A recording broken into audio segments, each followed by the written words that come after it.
আসসালামু আলাইকুম everyone, welcome to Ayesha Jaysha's kitchen.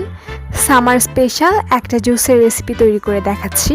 তৈরি করছি ওয়াটারমেলন জুস অথবা তরমুজের শরবত, আর এই জুসটা তৈরি করে দেখাবো উইদাউট ব্লেন্ডার। তাহলে চলুন রেসিপিটা শুরু করা যাক।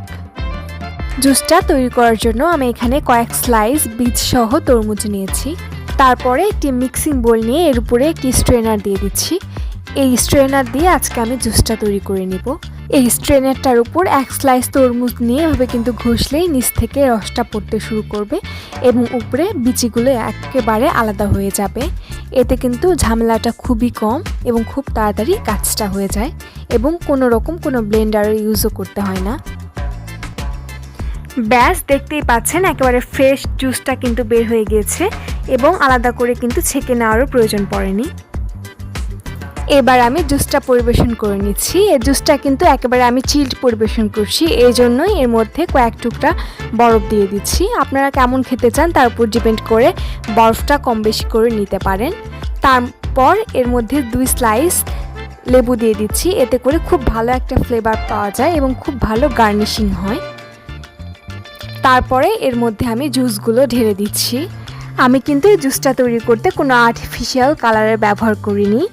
ক্যামেরার ইফেক্টের কারণে কালার একটু কম বেশি হতে পারে, তবে আপনারা যদি একটু বেটার কালার চান তবে রেড ফুড কালারটা অ্যাড করে নিতে পারেন, এতে কিন্তু দেখতে আরও বেশি আকর্ষণীয় লাগবে। তারপর এর সঙ্গে আমি মিষ্টির জন্য 1 চামচ করে চিনি যোগ করে দিব। প্রতি গ্লাসের জন্য আমি এখানে 1 চামচ পরিমাণে চিনি ব্যবহার করেছি। আপনারা কতটুকু মিষ্টি খেতে চাচ্ছেন তার উপর ডিপেন্ড করে মিষ্টিটা কমিয়ে বাড়িয়ে নিতে পারেন। আবার উইদাউট সুগারও এই জুসটা কিন্তু খেতে পারেন, এটা আরও অনেক বেশি হেলদি হবে। তারপরে এই জুসের সঙ্গে চিনিটা খুব ভালোভাবে মিশিয়ে নিচ্ছি।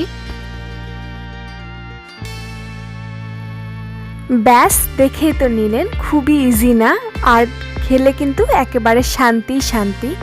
তো আশা করছি আমার আজকের রেসিপি আপনাদের ভালো লাগবে।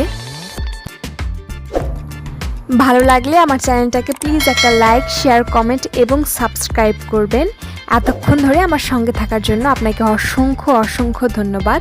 পরবর্তী ভিডিও দেখার আমন্ত্রণ জানিয়ে আজ এ পর্যন্তই বিদায়। আল্লাহ হাফেজ।